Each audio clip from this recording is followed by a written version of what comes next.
Estão me Valeu, ouvindo? valeu. Eu anotei aqui as perguntas, tá, gente? Tá, Se eu pular alguma pergunta ou algum comentário. Bruno, então assim, agora a gente tem mais 40 minutos. Fica à tá bem, vontade se você quiser fazer mais alguma colocação. tá bem.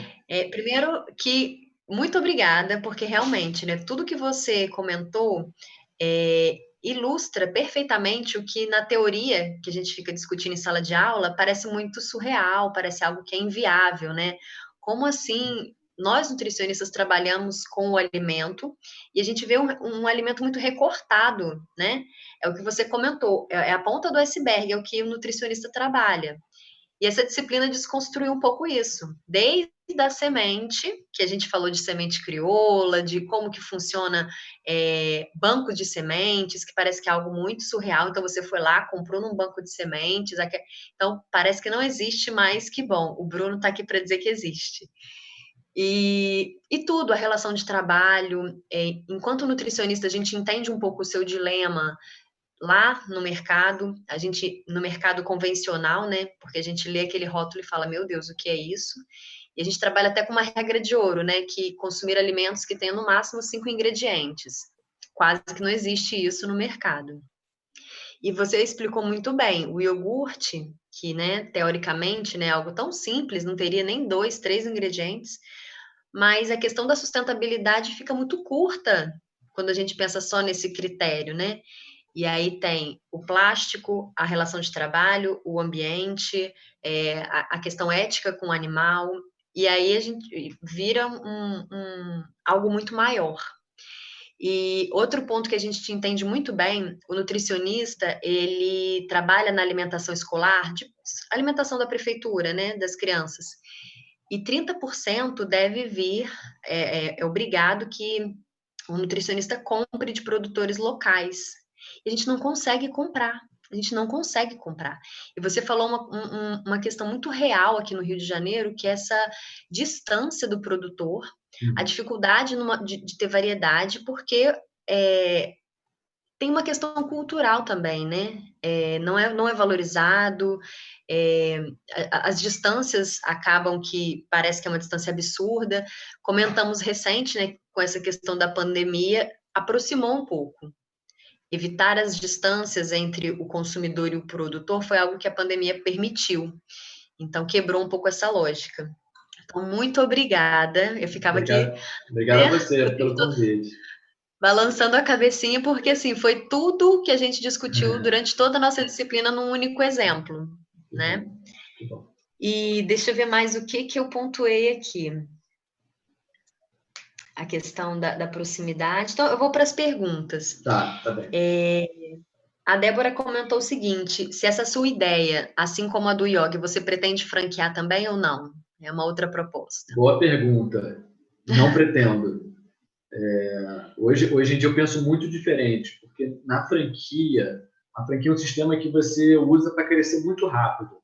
Então você passa o seu conhecimento para alguém abrir uma loja e ter uma licença da sua marca. Uhum, O problema é que a pessoa que vai abrir não pensa igual a você. Por mais que ela adore a sua uhum, marca, ela não é igual a você. Então existe uma diluição da experiência da marca. Existe uma uhum, diluição daquela visão original do fundador. A gente aqui, uhum, nesse negócio, eu e meu sócio que veio comigo desde a época do yoga, a gente pensou radicalmente o contrário.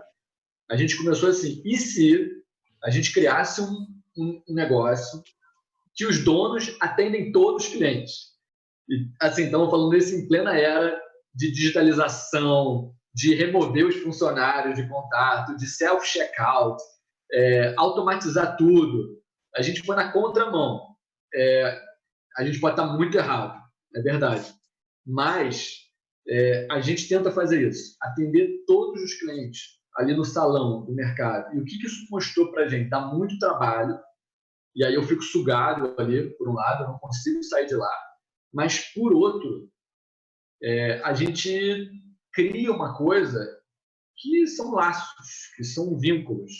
Eu conheço mais de uma centena de nomes de clientes, alguns viraram amigos. Então, isso é muito forte. E eles confiam muito na gente. E os produtores nos procuram hoje em dia porque a gente vende os produtos deles como se fossem nossos. Eu sei falar de vinho natural, eu sei falar de queijo artesanal brasileiro, eu sei falar de azeites frescos brasileiros, de chocolate do sul da Bahia. É uma infinidade. E eu defendo, assim, com brilho nos olhos. Qual supermercado no mundo você pode ir e vai ter um vendedor te vendendo com brilho nos olhos aquele chocolate ou aquele produto de limpeza? Mas eu acredito muito nos produtos. Então, é isso. Hoje em dia você vai no supermercado, mal tem funcionário. Se tiver alguém, ele vai mandar você pegar lá no corredor. Ó, tá lá no corredor. Sim. A gente vê mais hoje em dia aqueles caras que repõem mercadoria. Repositor. Repositor, é isso, de gôndola. E realmente essa experiência que você vive não dá para franquear. E é isso que você está se propondo, não dá para franquear. Outra pergunta, eles querem saber se pode te visitar, onde fica. Por favor. Nós ficamos em Botafogo. A gente fica na esquina da rua São João Batista com a Mena Barreto. Como é que a gente está se adaptando a esse momento de Covid, de pandemia? Foi um furacão para a gente, como vocês podem imaginar. Porque o nosso espaço é muito pequeno e é uma marca desconhecida ainda, e da noite para o dia o cliente sumiu, o cliente da rua sumiu, e a gente teve que criar regras de segurança, regras sanitárias para proteger equipe e cliente, e as pessoas resolveram pedir em casa. Tudo bem, Bruna, se ela pede em casa é só... Mas peraí, não é tão simples assim fazer uma entrega de um mercado, dá muito trabalho. E você não consegue prever quantidades. Então, assim, no primeiro mês da Covid, eu não dormi, nem comi muito. Foi um inferno. Porque a gente teve que se adaptar. A gente começava o dia com 400 mensagens no WhatsApp. A gente nunca tinha visto isso. Como é que você começa o seu dia com 400 perguntas no WhatsApp, pessoas ligando? Então obrigado, Calvin, compartilhou aí no grupo. Valeu. Então, assim, foi um caos. Então, quem for no salão hoje em dia vai encontrar uma loja um pouco diferente. A gente está recebendo todo mundo, a gente está acolhendo todo mundo, como diz o nome, a colheita, de acolher. Agora, a gente só permite 3 clientes por vez. É obrigatório o uso de máscara, tem que usar álcool na hora de entrar. Não vai dar para conversar, que é uma coisa que a gente faz muito pré-Covid. Então, assim que terminar isso, essa confusão no mundo, a gente vai poder papear lá no mercado. Eu vou ter o maior prazer em fazer um tour por toda a loja. Mas, nesse momento, só visitas rápidas mesmo. Sim. Mas eu acho que assim, tem os dois lados da moeda. Eu, como consumidora, conheci vocês no meio da pandemia, em busca, né, de como quem pode me oferecer hoje um serviço. E, enfim, tem outros lados dessa... E aí vou ter o maior prazer também em conhecer pessoalmente a colheita. Então, outra pergunta é, se hoje, né, vocês fazem delivery? Foi uma das perguntas, acho que foi a Débora que perguntou.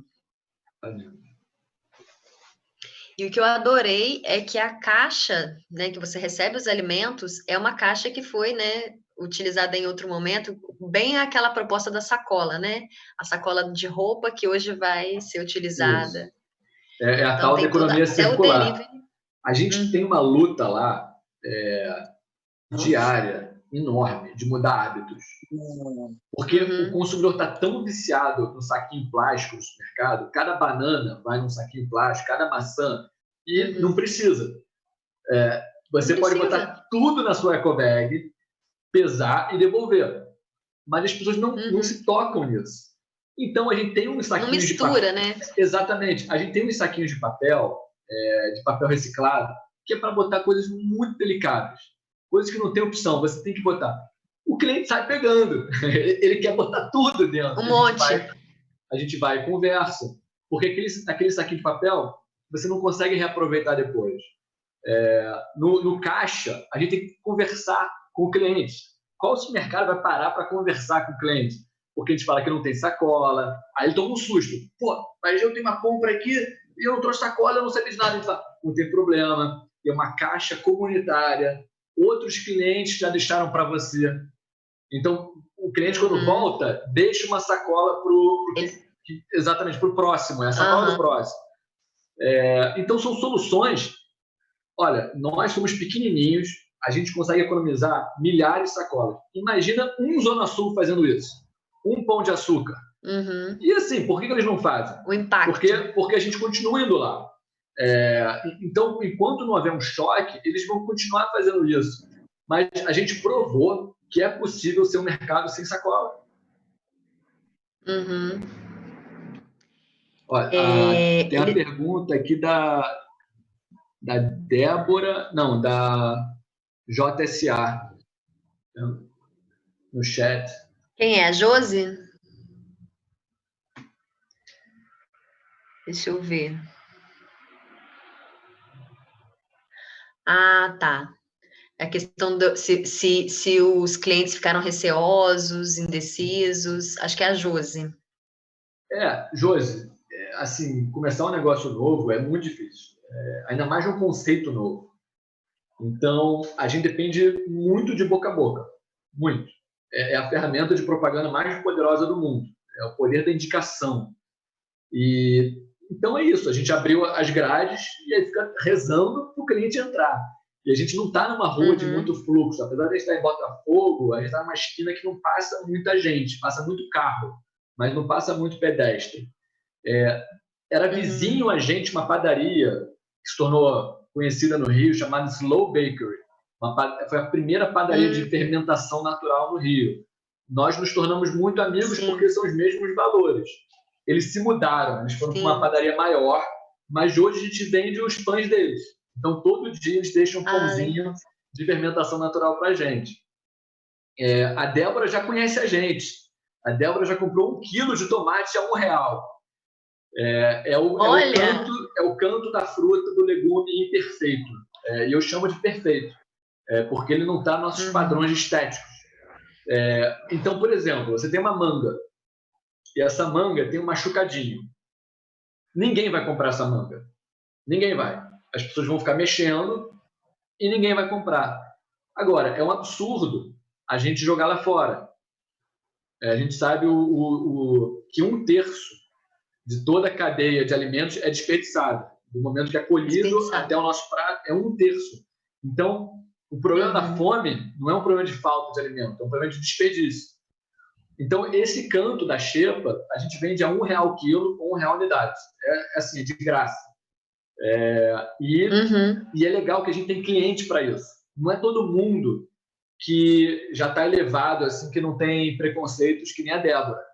Mas cada vez mais pessoas estão vendo a vantagem que é isso. Você às vezes só tem um machucadinho.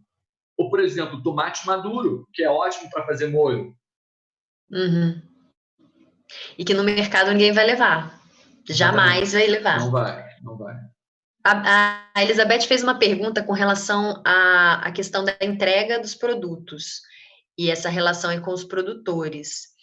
E como é que é essa questão também de alimento na época, né? Então, agora a gente está na época do caqui, então é aquela enxurrada de caqui. E aí some algum outro produto. Como é que é isso lá? É assim. Respeitar a estação. Vocês sabem que o alimento da estação é muito mais gostoso, é mais nutritivo e é mais... Por exemplo, se você não quer comer orgânico, ou por algum motivo não tem orgânico onde você mora, procure os alimentos da estação, porque você usa muito menos remédio e é mais barato para o produtor.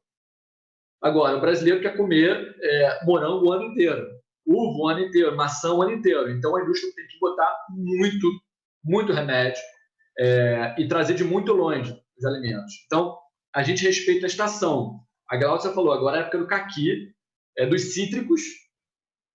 A gente está com uma variedade enorme de tangerinas, de limão, laranja. Temos umas 10 variedades. E a gente aposta muito em variedade, para sair daquela monocultura típica do mercado brasileiro. que é Sim. um feijão, é um arroz, é uma maçã, e assim, é riquíssimo. A gente tem dezenas, tomates, são mais de 600 espécies de tomate. Então, isso é maravilhoso, a gente investir nas No variedades. mercado a gente.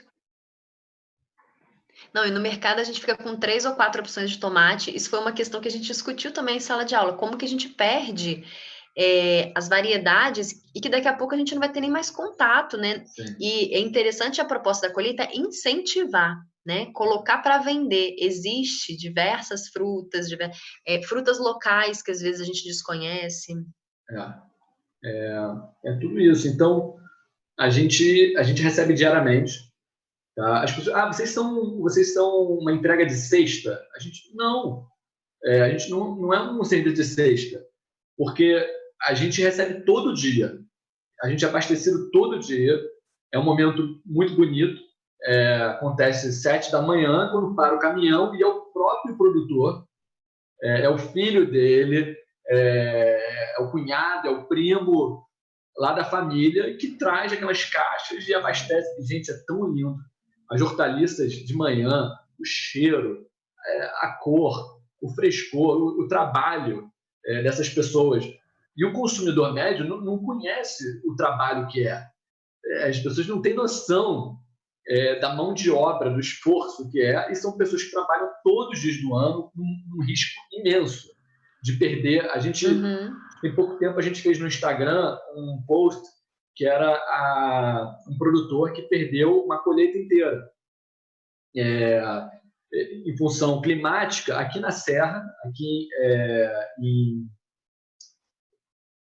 fugiu o nome, mas aqui pertinho, ele perdeu tudo que ele tinha, tudo.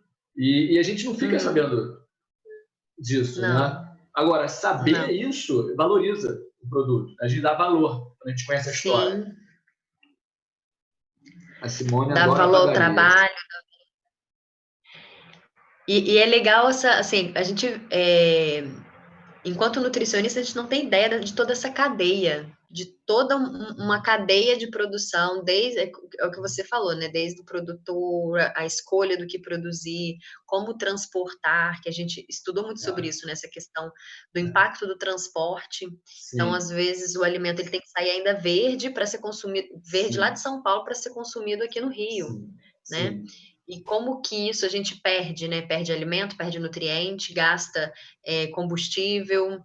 E, Desperdício, tudo. e essa questão do atravessador, eu acho que assim, essa pessoa, ela é muito invisível para o consumidor, o atravessador. E às vezes a gente pensa assim, quando eu compro na feira, quando você compra na feira ainda tem atravessador. Tem, No Ceasa, às vezes, ainda tem atravessador. Tem tem, alguns pontos no Ceasa que você compra direto do produtor, tem. né? Na feira E orgânica eu tem acredito atravessador. nessa. Não, quando você falou do orgânico, que existe lá o biscoito orgânico, a gente discutiu muito isso, que ser orgânico Uhum. para a sustentabilidade é só uma pontinha É, diante de tantas outras coisas. Ele ainda pode ser um ultraprocessado sendo orgânico. é. E aonde está a grande vantagem, né? Essa experiência que você teve de treinar, capacitar os produtores a vender, nós também esbarramos muito enquanto nutricionista lá na compra direta do alimento, né? Como eu falei, na alimentação escolar, ou qualquer outra proposta que você tenha para compra direta, é muito difícil, porque até o pequeno produtor de agricultura familiar não sabe como fazer isso. Então, você tem que treinar, capacitar, explicar. Nós tivemos aula com a professora Amanda uns dias atrás, e ela comentou sobre isso nas feiras de agroecologia. Em Caxias, existem feiras agroecológicas Uhum. municipais. Treinar, capacitar os profissionais a ter uma constância de venda, saber aonde arrumar financiamento. Então, uma cadeia, né, muito, ainda que a gente ainda tem muito que trabalhar nela. Sim, muito. Assim, estamos falando de hortifruti, que já é hiper complicado. No caso de orgânico, o Rio tem uma vocação muito para hortaliças. O Rio, a capital do Uhum. orgânico no Rio é Brejal, na Serra, e a maioria dos produtores lá trabalham com hortaliças, com folhas. A folha dá um retorno financeiro muito mais rápido para o produtor, que é um cara muito duro. E aí fica isso. São vários produzindo as mesmas coisas. E é claro que existe variação de qualidade, né, Glaucia? Existe produtor e existe produtor. Já respondendo uma pergunta que a Elizabeth fez, existem produtores que nos abordam e a gente faz questão de visitar a produção dele, a gente não compra sem visitar a produção dele, de fazer perguntas difíceis, mas, assim, o fato de ele dizer que ele faz abobrinha não significa que ele faz uma boa abobrinha, ou um bom tomate, ou um bom alface. Tem muita variação de qualidade e a gente precisa privilegiar os produtores que têm mais expertise, que têm um produto de qualidade. Então, é muito complicado. Só para vocês saberem, São Paulo está em outro patamar de orgânico. Tem produtos que estão chegando aqui mais barato do que do Rio de Janeiro. Isso é um absurdo. Isso é um absurdo para a gente parar para pensar. O Rio está ficando muito para trás nisso. O produto que foi colhido em São Paulo está chegando aqui mais barato. A batata, a cebola, tem vários legumes. Isso é péssimo. Isso é péssimo para a economia. Mas falta, acho que, um programa no Rio sistemático, né, de planejamento para desenvolver essa economia. Sim.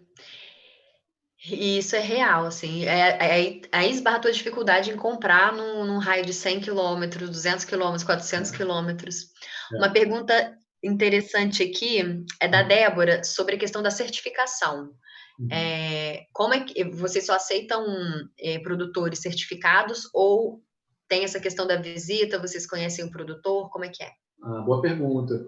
A gente, para cada seção do mercado, a gente tem um conjunto de regras e políticas. E elas são nossos critérios na hora de escolher um produto e um produtor. Então, para hortifruti, a gente só compra alimentos certificados orgânicos. Então, você tem que ter o certificado vigente orgânico para a gente comprar ter hortifruti. Carnes também. Que mais seções? Eu vou dizer que grãos e cereais, a gente é 99% orgânico. Agora, castanha do Pará, castanha do Caju, é muito difícil certificação orgânica. Muito difícil. Eu ainda não conheci. E o problema é que a gente é muito chato. A gente, assim, tem que ser orgânico, tem que ser local, tem que ser de comércio justo, tem que ser pequeno produtor, não pode ter sacola.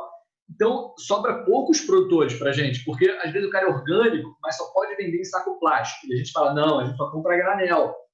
Eu preciso comprar, vou dar um exemplo, granola e alguém falou dos biscoitos que a gente compra da Quaresmeiras. É economia circular. Então, os biscoitos vêm em potes grandes de vidro, a gente porciona em potes de vidro ou bota no Tupperware do cliente e esse pote de vidro volta para Quaresmeiras para retornar depois. Granola, mesma coisa.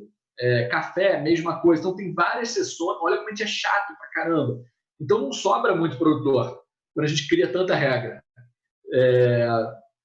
O azeite, a gente está vendendo azeite a granel. Então, Nossa, como é que é o azeite a granel? Azeite brasileiro de altíssima qualidade, safra do ano. A gente, não só o azeite, mas muitos produtos, a gente aprendeu que o importado é melhor. Só que quando você vai estudar o tema, você vê que não é nada daquilo. Azeite é fundamental se a safra é fresco. Então, a gente recebe um galão de 5 litros, o cliente leva de casa um vidrinho e a gente abastece para ele. Funciona super bem. Funciona. Legal. É uma outra lógica mesmo, total, assim, uma outra lógica total. E eu tenho uma pergunta que você explicou muito bem essa questão da hortaliça que a gente consegue aqui no Rio com mais facilidade. Eu sei que fruta tem um pouco de dificuldade, mas eu quero saber sobre alimentos de origem animal. Como é que é essa questão? Aqui no Rio a gente encontra, aonde vocês compram, onde vocês conseguem comprar e qual é o preço, né? Se chega muito caro, como é que é isso? É difícil. Vamos, então, organizar. Assim, falando de... A gente tem a queijaria, A gente tem a queijaria, que a gente chama de queijaria brasileira artesanal. Eu nem gosto muito da palavra artesanal, que ela caiu meio de senso comum e tudo virou artesanal. Até Ruffles virou artesanal. Até o pão artesano. Até o pão. Então, a gente chama de queijaria brasileira. Qual é o nosso critério para queijaria brasileira? A gente trabalha com queijo autoral brasileiro, de micro, pequenos e nanoprodutores. Tem produtores que estão tão pequenos que quando a gente recompra, ele já não tem mais queijo. Era tudo que ele tinha, era aquele estoque. O que é o queijo autoral? A gente aqui não quer queijo tipo europeu. Né? Queijo tipo brie, queijo tipo camembert, queijo tipo... O Brasil tem queijos maravilhosos, autorais, verdadeiramente artesanais, que privilegiam o terroir, né? Essa palavrinha, o território, que privilegiam o ambiente, o sistema da abelhinha, né, do insetozinho, às plantas, ao clima, estamos falando de terroir. Então, a gente valoriza muito alimentos que curtem isso. Agora, o animal tem que ter sido criado solto, a pasto, alimentação a pasto. Então, essa é a nossa regra para queijaria. Olha como a quantidade de regras. E a gente porciona queijos. Então, por exemplo, Bruno, esse pedaço é muito grande. Beleza, eu faço um pedaço menor para você, não tem problema. Então, quem vem no mercado prova todos os queijos, porque tem que provar, tem que conversar, tem que conhecer, então isso faz parte. Agora, vamos falar de carne. Frango. Frango foi mais fácil. Tem um produtor no Rio de Janeiro de aves orgânicas. É um cara incrível chamado Kiko. Ele tem um sítio Anahata, em São José do Vale do Rio Preto, que é uma região de vocação de criação de aves, e ele é o único produtor da região criando aves orgânicas. Assim, quando você come, o frango dele é outra coisa, é incomparável. A carne tem uma outra cor, o sabor é outro, porque o animal ele cresceu solto comendo pasto, grama, ciscando. Então é outra coisa. Então isso é na área de frango. Agora, bovino é um problema. Fala, Glaucia. Não, só mais uma notícia ruim, que nós temos 10 minutos de novo. Então eu vou acelerar. O produtor de frango é só esse no Rio de Janeiro. No Rio, ele tem uma produção pequena, mas consegue nos atender. É ele que entrega toda semana, ele vem no carrinho dele, entrega um frango orgânico, certificado. Agora, carne não tem. Não tem. A gente compra da Corin, que compra... A Corin não produz, né? A Corin compra da cooperativa do Mato Grosso. São famílias que criam animais soltos em mata nativa. Mata nativa é importante esse termo. O que é mata nativa? São matas originais. Não foi mata que foi devastada, não tem nada a ver com a Amazônia. É no Pantanal, na região pantaneira do Mato Grosso, criam poucos animais. Agora, é um absurdo isso, a distância que se percorre. Então, a gente se questiona muito sobre isso. Vale a pena ter uma carne que é orgânica, por um lado, que teve uma criação de menor impacto, mas que vem de tão longe? Ou será que era melhor ter uma carne agroecológica do Rio de Janeiro? São dilemas que a gente discute muito. E está tendo muito estudo lá fora sobre essas análises, sobre essas comparações. O que mais? Não, minha dúvida era mais ou menos isso, porque eu tinha essa noção. Ovo, acho que você consegue também com mais facilidade, ovo, né? Tem ovo orgânico, tem ovo caipira, a gente gosta das duas opções para o cliente. Poucos clientes sabem a diferença, né, do ovo convencional para o caipira e para o orgânico, mas a gente tem essas opções. Eu acho que quando você abrir o mercado de novo, a gente vai ter que fazer um tour. Vamos, tá cheio de gente aqui curioso. Eu super top, super top. Então, vamos lá.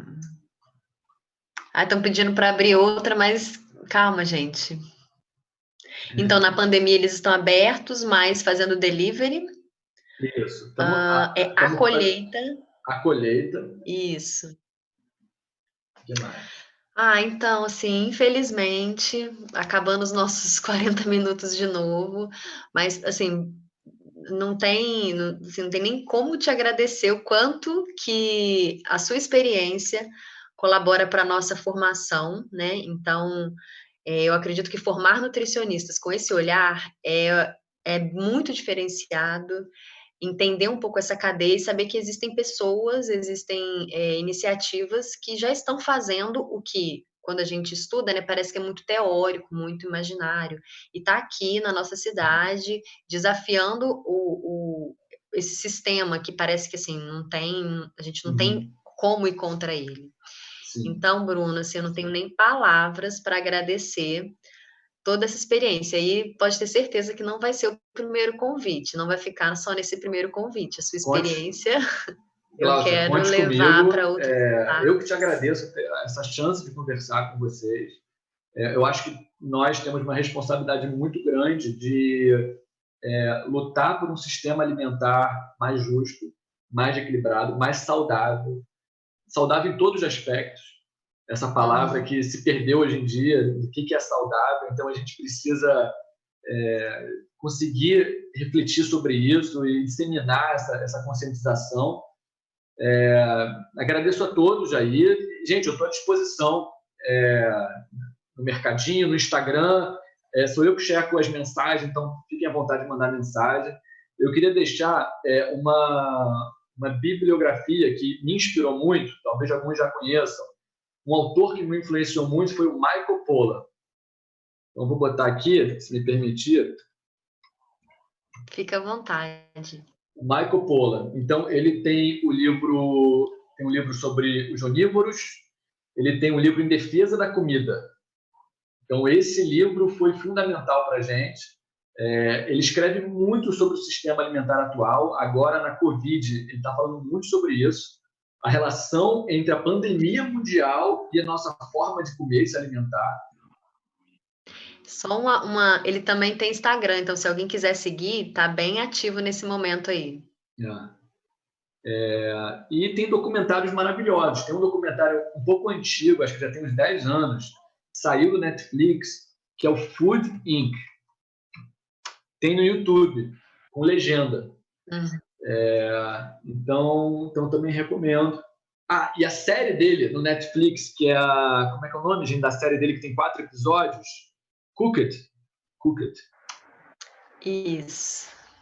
Então, fica a minha sugestão aí. Isso, obrigada. Que a gente, nessa disciplina, a gente tem muito disso, né? Vai trocando informações, vai trocando bibliografia, Sim.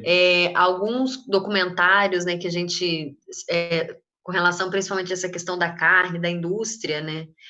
E nós discutimos muito nas últimas aulas aquele documento do Eat Planet, do Lancet, Eat Lancet, que vem muito nesse sentido também, da redução da proteína de origem animal, exatamente pela questão que você falou, né? Toda uma cadeia que a gente, né, não tem ideia, até do impacto para produzir a carne Sim. de recursos naturais. Então, também foi algo que fez muito sentido.